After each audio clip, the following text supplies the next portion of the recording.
and I are inseparable companions, and I have vowed him my perpetual society in exchange for his devotion." No, Elizabeth Barrett Browning wasn't writing about her future husband, the poet Robert Browning. She was referring to her dog. Few were as attached to their pets as the enormously popular Victorian poet Elizabeth Barrett Browning. And few pets have made such a difference in a writer's life. An unusually prolific young poet, at age 12, Elizabeth had penned her own epic, The Battle of Marathon. She also rode her pony at breakneck speeds, went for walks and picnics, and took part in plays her family put on.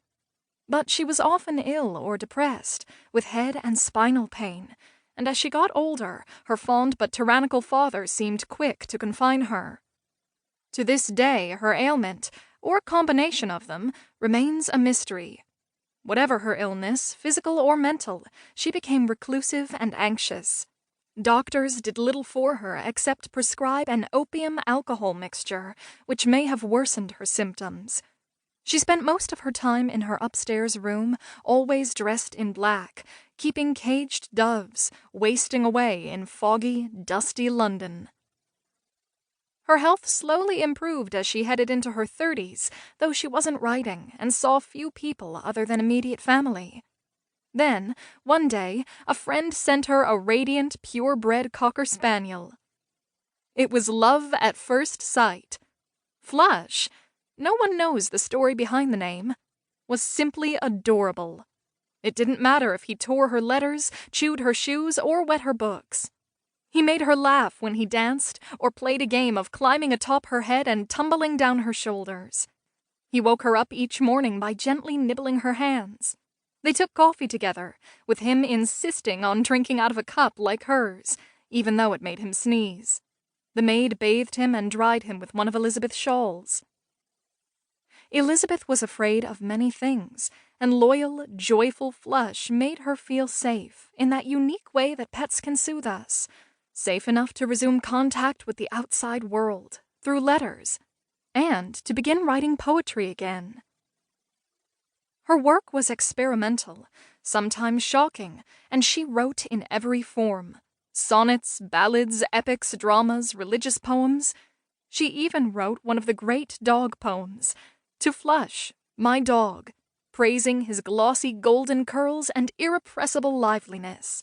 Her influences included the English poet John Milton, the Italian poet Dante, and the feminist writer Mary Wollstonecraft. Her first collection of poems revealed her passion for Greek politics. A later poem, The Cry of the Children, condemned child labor and helped bring about child labor reforms. Then, in 1844, her collection Poems brought her great success, attracting the admiration of poet Robert Browning, 6 years her junior. "I love your verses with all my heart, dear Miss Barrett," he began his letter. Again, love at first sight. Once Flush was appeased. He bit Robert, not once, but twice. Robert sensibly realized that Flush was just acting as dogs do, and won him over with his favorite cakes. Flush had a sweet tooth, and dined on macaroons, plum cake, and grapes. In one of literature's greatest love stories, Robert and Elizabeth's courtship had to be carried out in secret, for Elizabeth's father had forbidden any of his children to marry. Wealthy London families at the time often had problems with dog nappers, and poor Flush was dog-napped 3 times and had to be ransomed.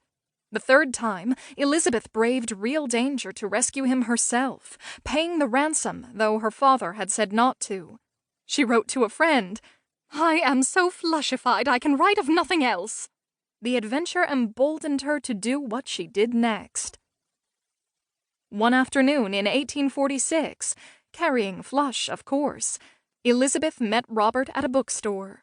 They made their way to the night ferry, which got them across the English Channel to France, and from there they traveled to the mild, sunny climate of Italy. A plague of Italian fleas meant that Flush's golden curls had to be shorn, but Browning blossomed. She ate in a restaurant for the first time, and found happiness and health in Italy in all kinds of ways.